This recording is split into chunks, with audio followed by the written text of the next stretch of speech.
안녕히 주무셨습니까?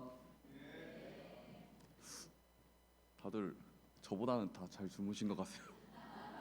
아유, 저는 잠을 되게 너무 많이 설쳐가지고 많이 지금 와서도 많이 떨리는데 이렇게 또 잠 더 이렇게 주무시고 싶은데도 이렇게 말씀 들어 와주신 분들이 여러분이 너무 귀하신 것 같습니다. 네, 일단 찬송가 430장 1절 2절을 먼저 부르고 시작하겠습니다. 수양의 책자는 28페이지입니다.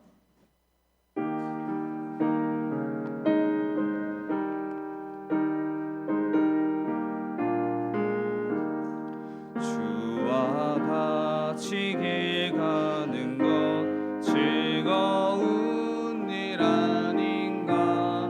주리 주님 걸어가신 발자취를 밟겠네.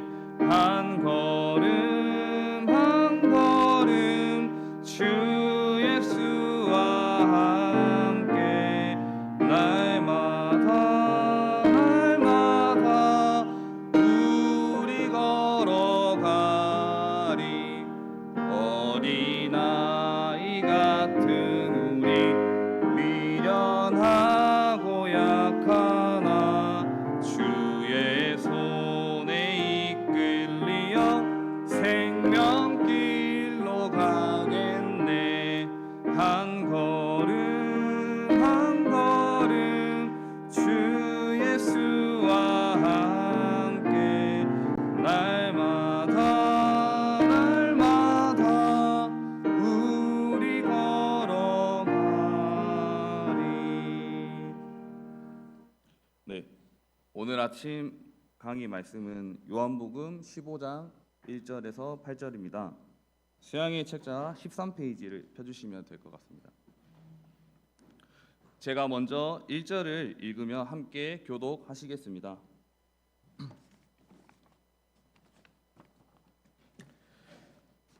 나는 참 포도나무요 내 아버지는 농부라.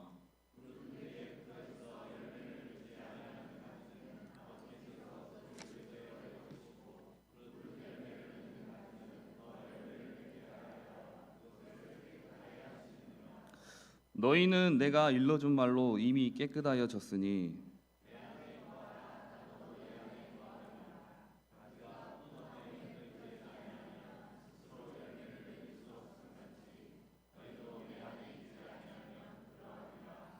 나는 포도나무여 너희는 가지라.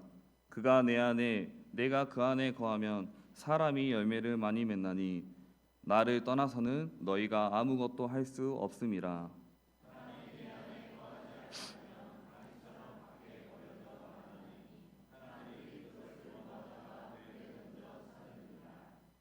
너희가 내 안에 거하고 내 말이 너희 안에 거하면 무엇이든지 원하는 대로 구하라.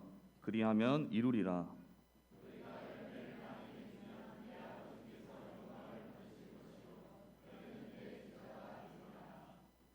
아멘. 본문 말씀의 요절은 요한복음 15장 5절입니다. 함께 읽고 기도하고 시작하겠습니다. 시작. 나는 포도나무요 너희는 가지라. 그가 내 안에 내가 그 안에 거하면 사람이 열매를 많이 맺나니 나를 떠나서는 너희가 아무것도 할 수 없음이라. 하나님 아버지 감사합니다. 죄인된 저희를 이곳 수양회로 부르시고 또 회복시키고자 하신 그 사랑에 감사드립니다. 아버지, 아침이라 조금 더 자고 싶은 만한데 그래도 이렇게 나와서 말씀 듣고자 한 저희들을 축복하여 주시옵소서. 주님, 참 포도나무 되시는 주님께 열매 맺는 가지가 되길 원합니다. 모두가 잘 알고 있는 이 말씀 가운데 또 한 번 큰 회복이 일어나고 풍성한 은혜가 될 수 있기를 소망합니다. 또 성령님께서 한 분 한 분과 함께 하셔서 저희가 말씀을 통해서 감화 감동 받을 수 있도록 허락하여 주시옵소서. 거룩하신 예수 그리스도 이름으로 기도합니다.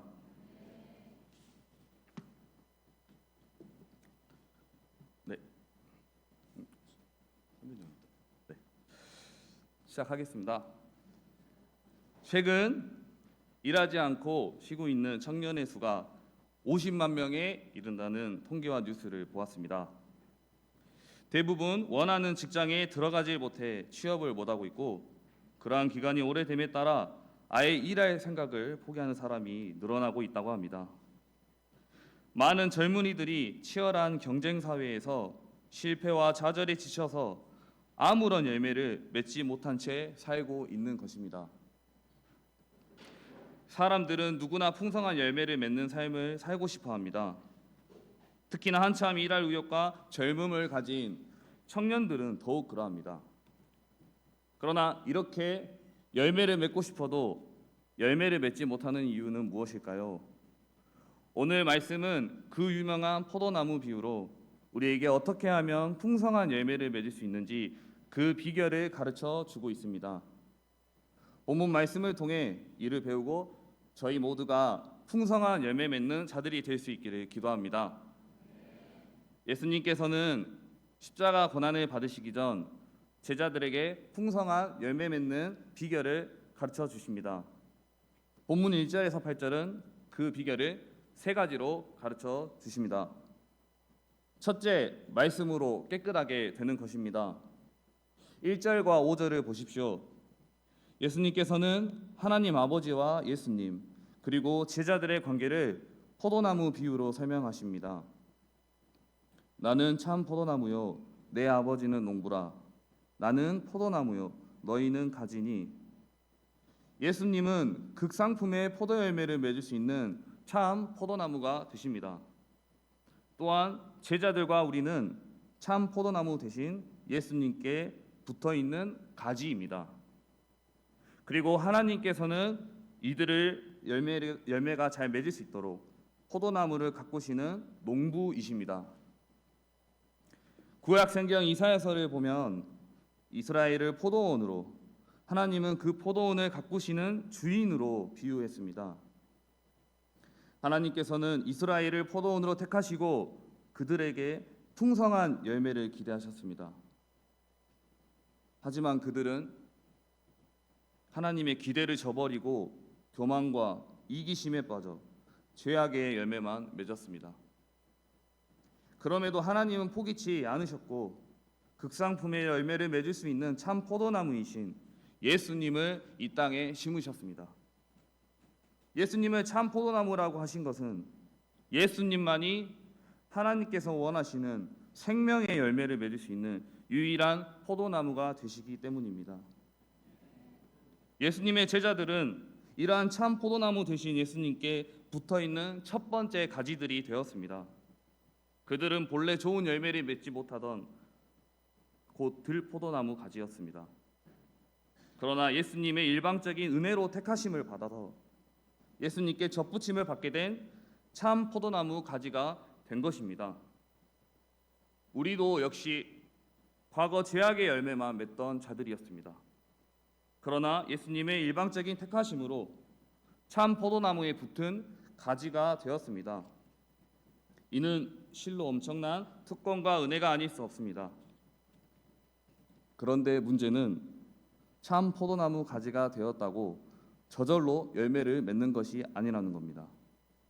농부이신 하나님은 가지인 우리가 풍성한 열매를 맺을 수 있도록 두 가지 일을 하십니다. 그것이 무엇입니까? 다 같이 2절을 읽겠습니다. 시작. 무릇 내게 붙어 있어 열매를 맺지 아니하는 가지는 아버지께서 그것을 제거해 버리시고 무릇 열매를 맺는 가지는 더 열매 맺게 하려 하여 그것을 깨끗하게 하시느니라. 가지에는 크게 두 종류가 있습니다. 열매를 맺지 아니하는 가지와 열매를 맺는 가지입니다.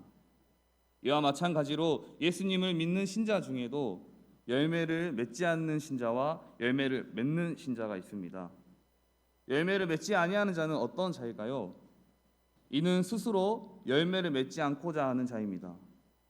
이들은 열매를 맺을 수 있는 충분한 가능성이 있음에도 죄악된 본성으로 교만하고 완악하여 의도적으로 열매를 맺지 않는 자들입니다. 이러한 열매를 맺지 않는 가지는 아무런 쓸모가 없기 때문에 농부는 가차없이 잘라버립니다. 그렇다고 당장에 잘라버리진 않습니다. 농부이신 하나님은 그 가지가 열매를 맺을 때까지 참고 인내하며 기다리십니다. 하지만 언제까지나 무한정 기다리고만 계시진 않습니다. 끝까지 열매를 맺지 않는 가지는 결국 잘라버리십니다. 잘라버린다는 것은 곧 영원한 심판을 의미합니다.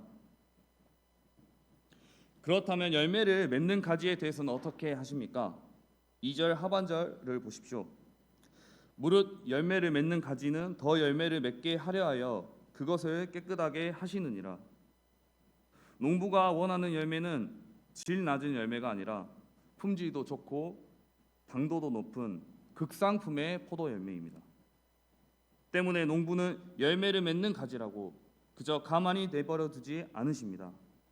더 풍성한 열매가 맺을 수 있도록 깨끗하게 하십니다. 농부는 가지가 풍성한 열매를 맺을 수 있도록 봄이면 해충의 알이 숨어 있는 껍질을 찾아내 벗겨냅니다. 그리고 수시로 살피며 병든 가지들을 잘라줍니다. 이렇게 농부의 정성스러운 관리를 받아 깨끗하게 된 가지는 여름에 비로소 탐스러운 열매를 맺게 됩니다. 여기서 깨끗게 한다는 말은 헬라어로 카다이로라 하는데 이는 시련을 통해서 연단하고 성화시키는 것을 말합니다. 농부가 가지에 붙어있는 그 껍질을 벗겨내고 잔 가지들을 잘라낼 때 그 가지는 얼마나 고통스럽겠습니까? 그러나 이런 고통 없이는 결코 아름다운 열매를 맺을 수 없습니다. 하나님은 가지인 우리가 좋은 열매 맺도록 하기 위해 껍질을 벗겨내고 잔 가지를 자르는 고난을 주십니다. 때로는 실패와 좌절을 맛보게도 하시고 사람들에게 상처를 받게도 하십니다. 질병에 걸리게도 하시고 사고를 당하게도 하십니다. 이를 통해 우리의 내면에 은밀하게 숨어 있는 죄와 병든 요소들을 하나하나 제거해 가십니다. 그리고 마침내 극상품의 열매를 맺는 가지가 되게 하십니다. 하나님께서 쓰신 믿음의 사람들은 한 사람도 예외 없이 이러한 시련을 통해 깨끗하게 된 자들입니다. 그러면 이런 죄악의 장가지들이 많은 우리가 어떻게 깨끗한 가지가 될 수 있을까요? 3절을 보십시오. 너희는 내가 일러준 말로 이미 깨끗하였으니. 예수님의 제자들은 가지로 부르심을 받았지만 그들도 처음에는 좋은 열매를 맺을 수 없었던 문제 많은 자들이었습니다. 섬길 줄 모르는 이기적인 자들이었고 서로 경쟁하면서 높아지려만 하는 교만한 자들이었습니다. 그럼에도 불구하고 예수님은 이런 문제 많은 자들을 제자로 부르시고 3년 동안 동고동락하시며 말씀을 가르치셨습니다. 말씀을 통해 그들의 내면에 숨어있던 죄들을 하나 둘씩 드러내셨습니다. 그리고 그 말씀 가운데 죄를 깊이 깨닫고 회개하도록 인도하셨습니다. 제자들이 예수님의 말씀을 깊이 영접하고 회개했을 때 그들의 내면은 온전히 죄에서 깨끗하게 될 수 있었습니다. 여기 계신 목자님들은 모두 예수님의 말씀이 우리를 깨끗하게 하신다는 것을 깊이 체험하신 분들입니다. 우리가 예수님의 말씀을 공부하면서 때론 숨은 죄들이 드러나 언짢고 불편해 말씀을 피하고 싶을 때도 참 많이 있습니다. 그러나 이를 피하지 않고 말씀을 온전히 마주하고 영접했을 때 비로소 예수님께 죄를 용서받을 수 있음을 우리는 알고 있습니다. 여러분, 이번 수양을 통해 다시 말씀으로 돌아갑시다. 예수님의 말씀 앞에 나아가 그 누구에게도 말할 수 없던 마음속 깊은 죄까지 온전히 회개합시다. 그리고 그 회개 가운데 뜨겁게 힐링 받읍시다. 이 시간 우리 모두가 새롭게 깨끗한 가지가 되어 풍성한 열매를 맺을 수 있기를 기도합니다. 자, 그런데 예수님의 말씀으로 깨끗하게 됐다고 곧바로 열매를 맺게 되는 것은 아닙니다. 우리는 말씀으로 깨끗하게 된 후 빨리 열매가 맺히기를 기대합니다. 그러나 아이러니하게도 금세 제약된 본성이 또 다시 되살아나고 결국에 어둡고 깊은 절망에 빠질 때가 참 많습니다. 이런 우리에게 필요한 것은 무엇입니까? 두 번째 비결입니다. 바로 예수님 안에 거해야 합니다. 예수님께서는 말씀으로 깨끗게 된 제자들에게 말씀하십니다. 다 같이 4절 5절을 함께 읽겠습니다. 시작. 내가 거하라 나도 너희 안에 거하리라. 가지가 포도나무에 붙어 있지 아니하면 스스로 열매를 맺을 수 없음같이 너희도 내 안에 있지 아니하면 그리하리라. 나는 포도나무요 너희는 가지라. 그가 내 안에 내가 그 안에 거하면 사람이 열매를 많이 맺나니 나를 떠나서는 너희가 아무것도 할 수 없음이라. 다른 가지를 나무에 붙이는 것을 접붙이기라고 합니다. 접붙이기에서 가장 중요한 것은 원나무와 가지 사이를 빈틈없이 정확하게 밀착시키는 것입니다. 얼마나 잘 밀착되어 있는가에 따라 이 접붙이기의 성공 여부가 결정됩니다. 이와 마찬가지로 가지인 제자들이 온전히 열매를 맺기 위해서는 예수님께 딱 달라붙어 거해야 한다는 것을 말해줍니다. 되게 귀엽지 않습니까? 어렵게 찾았습니다. 4절에서 8절까지를 보면 거하라는 단어가 무려 8번이나 반복돼서 나옵니다. 이는 그 안에 거하는 것이 얼마나 중요한가를 잘 말해줍니다. 그러면 그 안에 거한다는 것은 구체적으로 어떻게 하는 것을 말할까요? 사회생활을 떠나서 직장도 학교도 다니지 않고 오로지 교회만 다녀야 한다는 말일까요? 그렇지 않습니다.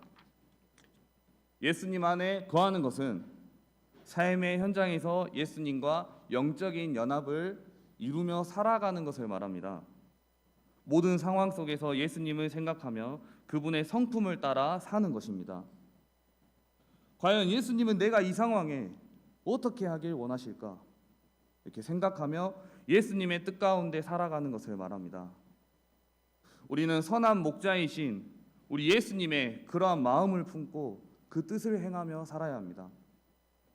이처럼 끊임없이 예수님 안에 거하고자 할 때 우리는 예수님의 성품을 닮아가게 되고 나도 모르는 사이 풍성한 열매를 맺어가게 될 것입니다. 그렇다면 반대로 가지인 우리가 예수님 안에 거하지 않게 되면 어떻게 됩니까? 6절을 보십시오. 사람이 내 안에 거하지 아니하면 가지처럼 밖에 버려져 마르나니 사람들이 그것을 모아다가 불에 던져 사르느니라. 예수님 안에 거하지 않는 가지는 아무런 열매도 맺지 못하게 됩니다. 열매를 맺지 못하면 가지는 잘릴 것이고 결국 버려져 빼빼 마르게 됩니다. 예수님은 이런 가지들을 모아다가 불에 던져 사를 것이라 하십니다. 이는 곧 하나님의 주엄한 심판을 의미합니다. 우리가 반드시 열매를 맺어야 하는 필연적인 이유가 바로 여기에 있습니다. 7절 상반절을 보면 그 안에 거하는 것은 구체적으로 예수님의 말씀 안에 거하는 것임을 알 수 있습니다. 예수님의 말씀 안에 거하는 것은 말씀을 지식적으로 하는 것이 아니라 그 말씀을 굳게 붙들고 실제 삶에 적용하고 순종하며 살아가는 것을 말합니다. 여러분, 예수님의 말씀에는 능력이 있습니다. 아멘이 좀 작은 것 같은데. 다시 한번 선포하겠습니다. 여러분, 예수님 말씀에는 능력이 있습니다. 최고입니다. 우리가 그 말씀 안에 거할 때 비로소 우리는 연약한 자신과 제약된 세상을 이기고 풍성한 열매 맺는 삶을 살 수 있습니다. 그러면 우리가 맺어야 할 열매는 무엇일까요? 물론 학업이나 직장에서 큰 업적을 남기거나 또는 복음 전파를 통해서 제자를 세우는 것도 큰 열매입니다. 그러나 하나님께서는 이런 외적인 열매보다도 우리의 내면에 맺어지는 성령의 열매를 더욱 기뻐하십니다. 갈라디아서 5장 22, 23절은 우리가 맺어야 할 성령의 9가지 열매들에 대하여 말합니다. 함께 읽겠습니다. 시작. 오직 성령의 열매는 사랑과 희락과 화평과 오래 참음과 자비와 양성과 충성과 온유와 절제니 이 같은 것을 금지할 법이 없느니라. 우리가 예수님 안에 거하여 이러한 성령의 열매를 맺을 때 그토록 미워하던 자도 용서하고 온전히 사랑할 수 있는 새 마음을 받을 것입니다. 우리의 마음 가운데 성령의 열매가 더욱 풍성해질 때 이기적이고 강팍한 이 세상에서도 여러분들처럼 서로 사랑하는 진정한 그리스도인이 모습이 드러날 것입니다. 또한 예수님께서 말씀하신 너희는 서로 사랑하라는 그 계명을 지킴으로써 하나님이 크게 기뻐하실 것입니다. 우리 모두가 성령의 열매를 맺어 하나님의 큰 기쁨이 될 수 있기를 소망합니다. 이제 열매를 맺기 위한 마지막 비결입니다. 셋째, 말씀의 기초에서 기도해야 합니다. 7절을 보십시오. 너희가 내 안에 거하고 내 말이 너희 안에 거하면 무엇이든지 원하는 대로 구하라. 그리하면 이루리라. 우리는 모두 예수님 말씀 안에 거하고 싶습니다. 은혜가 충만할 때는 꼭 그렇게 살겠다라고 수없이 결단하고 서원도 해봅니다. 그러나 우리는 연약하여 이러한 결단은 곧 작심삼일로 끝나고 결국엔 포기해 버릴 때가 많습니다. 이것은 우리의 힘만으론 온전히 열매 맺을 수 없음을 말합니다. 그러므로 우리가 열매를 맺는 삶을 살기 위해선 하나님께 기도해야 합니다. 다만 기도는 하되 가장 중요한 것은 예수님 안에서 예수님 말씀에 기초하여 기도하는 것입니다. 많은 사람들이 기도하지만 곧 자기 욕심에 기초하기 쉽습니다. 그러나 우리가 응답받는 기도를 하기 위해서는 먼저 말씀 안에 거해야 합니다. 이때 우리는 하나님의 뜻을 바로 알게 되고 하나님의 뜻에 기초해서 확신을 가지고 기도할 수 있습니다. 또한 이렇게 기도할 때 하나님께서는 우리의 기도를 들으시고 우리에게 응답해 주십니다. 하나님의 응답하심으로 말미암아 우리는 연약함을 이기고 풍성한 열매 맺는 삶을 살게 됩니다. 8절을 보십시오. 너희가 열매를 많이 맺으면 내 아버지께서 영광을 받으실 것이요 너희는 내 제자가 되리라. 우리가 응답받는 기도를 통해 열매를 많이 맺게 되면 하나님께서 영광을 받으시게 됩니다. 또한 이를 통해 예수님의 제자로 인정받게 됩니다. 예수님의 제자는 좋은 열매를 맺어야 할 사명을 가진 자들입니다. 하나님께서는 우리가 풍성한 열매를 맺음으로 영광 받으시길 원하십니다. 불의와 죄악이 가득한 세상에서 우리가 아름답고 풍성한 열매를 맺게 될 때 우리를 통해 영광을 받으실 것입니다. 저희 모두가 귀한 예수님의 말씀으로 깨끗하게 되고 예수님 안에 거함으로 풍성한 열매 맺는 삶을 살 수 있기를 간절히 기도합니다. 저의 간정으로 이제 말씀을 맺고자 합니다. 저는 독실한 기독교 가정에서 자랐습니다. 신실하신 부모님과 할머니를 통해 온 집안이 하나님을 믿었습니다. 그러나 저는 죄악의 열매만 맺었습니다. 한창 공부할 나이엔 게임과 음란물, 스포츠에 빠졌습니다.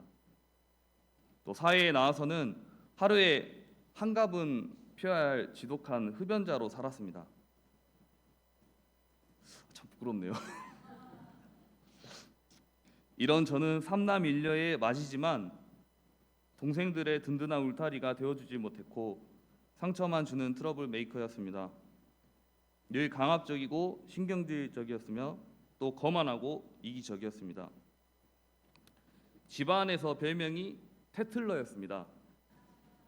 제 이름 태은과 이 독재자 히틀러를 합쳐서 만들어진 것입니다. 이건 사촌형이 저의 독재자 같은 모습을 보며 붙여준 것이었는데 저는 이를 당연 극구 부정했습니다. 하지만 그것은 부정할 수 없는 사실이었습니다. 그만큼 죄악된 삶을 사는 문제아였습니다. 그럼에도 부모님의 처절한 기도와 하나님의 도우심으로 군생활 가운데 반주자로 섬기면서 다시 신앙을 갖게 되었고 조금은 철도 들게 되었습니다. 그러나 하나님을 인격적으로 만나지 못했습니다. 이런 제가 사회에 나왔습니다. 어떻게 했겠습니까? 곧 다시 죄악된 모습으로 되돌아갔습니다. 직장에선 늘 성과와 타인의 인정에 목말라 허덕였던 열등감의 소유자였고 또 고집불통의 아웃사이더였습니다. 광주에서 장로의 교회를 다니긴 했지만 이 말씀과 기도가 없는 믿음 생활은 그저 기복신앙에 불과했습니다. 세상 가치관과 하나님 말씀 사이에서 계속 줄다리기를 하다가 결국엔 세상을 택했습니다. 순간 그 짜릿하고 강렬한 쾌락이 있는 그 세상에 깊숙이 들어갔습니다. 저는 모든 사람에게 인정받는 삶을 살고 싶었습니다. 사회에 나와보니 돈을 많이 벌어서 좋은 집에 살고 좋은 차를 끌고 가면 인정해 주는 것 같았습니다. 그래서 저는 돈을 많이 벌며 떵떵거리며 살겠다고 이것을 목표로 사업을 시작했습니다. 25살에 첫 창업을 시작한 저는 장사부터 유통과 제조까지 좀 여러 사업에 도전을 했었습니다. 그러나 번번이 실패했습니다. 그래도 저는 포기할 줄을 몰라서 또 실패하고 돈이 떨어지면 직장에 들어가 종잣돈을 모았고 그 돈이 모이면 또 다시 창업을 했습니다. 그러나 그러한 반복되는 도전과 실패 속에서 저는 곧 제 자신의 무능함을 체감했습니다. 또한 사업가로서는 여리고 약한 마음을 가졌다는 것을 깨닫게 되었습니다. 주변의 다른 사업가들을 보면서 되게 열등 의식을 많이 느꼈습니다. 특히나 당시 저처럼 쥐뿔도 없다고 생각한 형이 크게 성공한 것을 보며 많이 괴로웠습니다. 저를 만날 때마다 바뀌는 비싼 차와 비싼 옷을 볼 때면 너무 부러웠습니다. 남자로 태어나 물질로 한 번쯤 탐하는 그러한 것들에 대한 욕구가 좀 집착이 심해졌습니다. 그로 인해 저는 제 사업을 극단적으로 운영하게 되었습니다. 무리한 광고비로 직원의 급여도 맞추기 좀 어려울 정도가 되어서야 정신을 차렸습니다. 하지만 이미 저는 많이 망가져 있었기 때문에 연애도 계속 실패했습니다. 이 정욕을 따라 집착이 심해졌고 그럴수록 바닥인 저의 모습에 자괴감이 들었습니다. 그러다가 삼촌의 회사를 일으켜 보겠다고 또다시 사업에 뛰어들었다가 졸지엔 없던 빚마저 생기고 말았습니다. 빚이 있는 것도 큰 걱정거리였지만 무엇보다도 내면이 어둡고 부정적인 생각과 감정들로 계속해서 피폐해져 가는 것이 더 큰 문제였습니다. 절망 가운데 저는 이렇게 열심히 사는데도 성공을 주시지 않는 하나님께 원망의 마음을 품었습니다. 일부러 교회도 가지 않고 세상 사람들과 다를 바 없는 제약된 삶을 살았습니다. 아마 그대로 있었더라면 저는 아마 결국 과로사하거나 사업 실패로 인한 우울증으로 극단적인 선택을 했을지도 모르겠습니다. 그러나 하나님께서는 이런 저를 순전 UBF로 인도해 주셨습니다. 동생 태희가 먼저 말씀을 배우고 있다고 했습니다. 처음에는 제가 좀 무지해서 아니 뭐 이상한 말씀을 가르치는 신천지 같은 사이비가 아니냐고 밖에 있는 사람들 많이 그렇게 말씀을 가르친다고 하면 그러더라고요. 하지만 참 그렇게 제가 물었던 시절이 생각이 납니다. 하지만 이내 조 아브라함 목사님과 1:1 말씀 공부를 하면서 조금씩 은혜를 받기 시작했습니다. 당시 이미 내면이 피폐했던 저는 이젠 삶이 정말 버거워서 누군가에게 의지하지 않고서는 살 수 없었습니다. 그래서 다시 하나님을 찾기 시작했습니다. 물론 제약된 삶으로 다시 하나님을 믿고 사는 것은 정말 어려웠습니다. 그럼에도 마지막 지푸라기를 잡는 심정으로 계속해서 하나님께 나아갔습니다. 그 가운데 첫 도전을 한 게 일용할 양식 말씀 1000일 달성이었습니다. 그것을 목표로 잡아서 감당했습니다. 오늘이 362일차 되는 것 같습니다. 정말 힘들었습니다. 처음 말씀으로 제약된 자신을 발견할 때마다 양심의 가책이 느껴져서 포기하고 싶었습니다. 그중 지금도 가장 많이 힘들어하는 제약된 제 과거가 되살아났습니다. 가난한 학창 시절을 많이 부끄러워하고 자존심 상해야 했던 저는 교회에 가자고 타이르는 아버지를 거역하며 하나님을 저주했습니다. 엄마 아빠가 그토록 믿는 하나님은 왜 우리를 가난하게 두시는데요? 하나님이라는 존재가 있다면 왜 이렇게 열심히 믿는데 왜 맨날 이렇게 쪽팔리게 살게 하고 비굴을 하게 살게 하시나요? 도대체 이 땅 무능한 신이 어디 있어요? 하루는 반항심에 직접 산 바리깡으로 머리 전체를 다 밀고 스님처럼 교회에 갔습니다. 믿기지 않으시겠지만 진짜입니다. 어저께만 해도 멀쩡히 같이 성가대 연습을 했던 대예배 반주자입니다. 갑자기 스님 머리를 하고 와서 인상을 팍 쓰고 피아노 건반 위에 손을 올린 모습은 거기 있던 모든 사람들을 당황하게 만들었습니다. 모두가 수군거렸습니다. 더러는 제가 정신적으로 문제가 있다, 많이 아픈 것 같다는 소리가 어렴풋이 들렸습니다. 집에 돌아왔을 땐 아버지도 어머니도 모두 우셨습니다. 4년 전 어머니가 간 경화 말기로 쓰러지셨을 때 가족 모두가 하나님께 새벽 기도와 금식 기도를 불철주야로 하고 있었을 때 저는 사업에 정신이 팔려 그 소식을 모르고 있었습니다. 나중에 엄마가 집이 아닌 성남 외산 쪽 댁에서 치료받고 있다는 소식으로 어머니 병 상태의 심각성을 깨달았습니다. 어머니는 제가 사업하는데 너무 힘들어할까 봐 일부러 알려주시지 않은 것이었습니다. 어머니는 저에게 결코 많은 것을 바라지 않으셨습니다. 항상 하나님만 잘 믿고 섬겼으면 좋겠다. 우리 이 세상에서 힘들게 살지라도 꼭 천국에서 봐야 하니까 하나님만 잘 믿고 살자 태연아.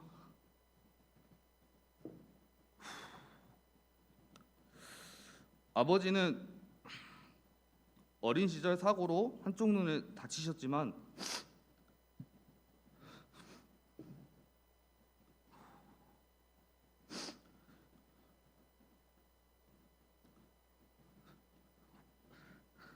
죄송합니다.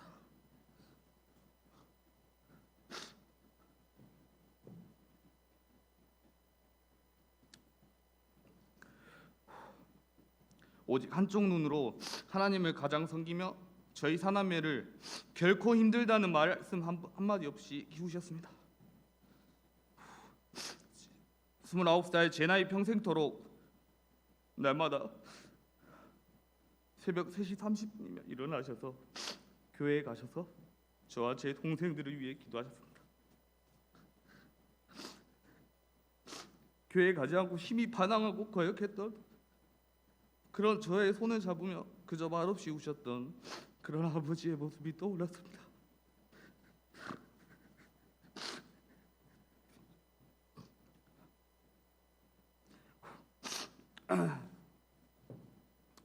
이런 제 삶을 하나님 앞에 놓고 보니 참 더 이상 변론할 수 없는, 그 무엇도 구할 수 없는 인생이라 생각이 들었습니다. 매일 눈물 가운데 추악한 저의 죄악된 과거를 회개하지 않으면 이 마음이 버틸 수가 없었습니다. 저는 하나님 말씀 가운데 살고자 영적으로 치열하게 투쟁했습니다. 정욕을 생각나게 하는 관계들을 정리하기 시작했고 돈과 일보다 목자님들과 함께하는 말씀 공부를 쫓았습니다. 어느덧 저는 예수님이 나 같은 죄인을 위하여 십자가에 죽으셨음을 영접하게 되었습니다. 그리고 반년이 지날 무렵 예수님께서는 이런 저에게 성령님의 임재를 경험케 하시고 또 저를 향한 용서와 사랑의 마음을 깊이 깨닫게 하셨습니다. 또 연약한 저를 목자로 세우시고 참 포도나무 대신 예수님의 가지로 삼아 주셨습니다. 이를 통해 저는 예수님 안에서 풍성한 말씀의 은혜를 누리며 변화된 새 삶을 살 수 있게 되었습니다. 물론 연약한 저는 현실의 어려움 앞에서 숱하게 넘어질 때가 많았습니다. 함께 회사를 꾸려가던 삼촌은 제 이름으로 대출한 빚을 항상 뒷전으로 하고 있었습니다. 그런 모습을 보며 분노가 치밀어 올라왔고 결국엔 힘들게 끊었던 담배까지 또 다시 피우게 됐습니다. 그러면서 저는 목자인 내가 이 정도밖에 안 되는가, 그런 자괴감 때문에 하나님께 나아갈 수 없었습니다. 네, 한 번은 주일 아침 찬양 반주를 해야 하는데 이렇게 막 여러 가지 죄의식으로 인해서 도저히 찬양 반주를 할 수가 없었습니다. 그래서 한 번은 아프다는 핑계를 대고 반주를 펑크 내기까지 했습니다. 목사님과 사모님, 다른 목자님들과 순천 식구들을 뵐 면목이 없었습니다. 너무 부끄러웠습니다. 죄의식으로 또 죄를 짓는 악순환이 반복되었습니다. 그러나 예수님께서는 이런 저에게 다시 한번 일용할 양식 말씀으로 찾아오셨습니다. 율법이 가입한 것은 범죄를 더하게 하려 함이라. 그러나 죄가 더한 곳에 은혜가 더욱 넘쳤나니. 로마서 5장 20절. 로마서 말씀을 통해 제 제약된 본성을 치유하시고자 예수님께서 죽으셨음을 다시 한번 큰 은혜 가운데 영접했습니다. 이 십자가 은혜가 절실히 필요하다는 것을 깨달았습니다. 예수님을 새롭게 영접했을 때 또 한 번 제 내면의 깊숙한 죄와 어두움에서 벗어날 수 있었습니다. 그리고 다시금 매일 뜨거운 기도와 찬양을 하나님께 드릴 수 있었습니다. 예수님의 십자가의 사랑으로 다시 예수님 안에 거하게 되자 눈앞의 상황은 변한 게 없었지만 저는 모든 게 달라졌습니다. 십자가 사랑 안에 거할 때 돈 문제로 인한 삼촌에 대한 미움과 증오는 오히려 삼촌을 더욱 안타깝게 여기는 마음과 사랑하는 마음으로 변했습니다. 먼저 죄인 된 저를 용서하신 예수님처럼 살고 싶었습니다. 항상 자신만 생각하던 이기적이었던 제가 이제는 남을 배려하고 위로하는 자가 될 수 있게 되었습니다. 또한 자연스럽게 저의 삶을 좀먹던 담배와 여러 가지 중독으로부터도 자유할 수 있게 되었습니다. 감사하신 하나님께서는 저와 동생 태희, 태진이, 찬미 모두 UBF에 모여서 악기와 찬양을 통해서 예배를 드리기 시작할 때 그때쯤 한참 간경화로 사실 병원에서도 포기했었습니다. 그 어머니의 병을 치유케 하셨습니다. 순천 UBF에서 저희를 위해 중보 기도를 또 해주셨습니다. 제 어머니를 통해서 들었지만 그것은 병원 치료가 아닌 어제 박다인 목사님께서 말씀하신 여호와 라파였습니다. 그리고 남매에게 모두 직장을 또 허락해 주시고 집안 전체에 경제적으로 조금씩 안정을 주셨습니다. 또한 흩어져 있던 믿음이 연약한 저희 남매를 모두 이 하나님 성전에 모여 예수님 안에 거하게 하셨습니다. 무엇보다 귀한 것은 이 쥐뿔도 없는 저에게 어렵고 힘든 상황 앞에서도 말씀을 보게 하시고 기도하게 하시는 그 믿음을 주신 것입니다. 낭망하고 넘어져도 찬양할 수 있게 하셨습니다. 이 시간 십자가의 사랑으로 저를 회복시키시고 예수님 안에 거하게 하사 풍성한 열매 맺게 하신 하나님께 감사와 찬양을 드립니다. 되게 길었던 것 같은데 이 상을 통해 우리가 어떻게 풍성한 열매를 맺을 수 있는지 그 비결이 무엇인가를 살펴보았습니다.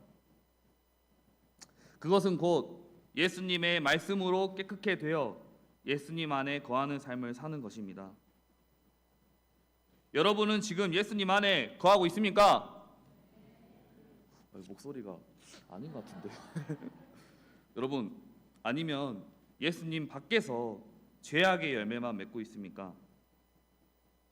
우리를 힐링 캠프로 부르신 예수님은 그 십자가의 사랑으로 저희를 온전히 회복시키시길 원하십니다. 저희 모두가 다시 예수님께 돌아와 예수님 안에 거함으로 풍성한 열매 맺는 자들이 될 수 있게 간절히 기도합니다. 요절 말씀 요한복음 15장 5절을 읽고 기도하고 마치겠습니다. 시작. 나는 포도나무요 너희는 가지라. 그가 내 안에 내가 그 안에 거하며 사람이 열매를 많이 맺나니 나를 떠나서는 너희가 아무것도 할 수 없음이라. 기도하겠습니다.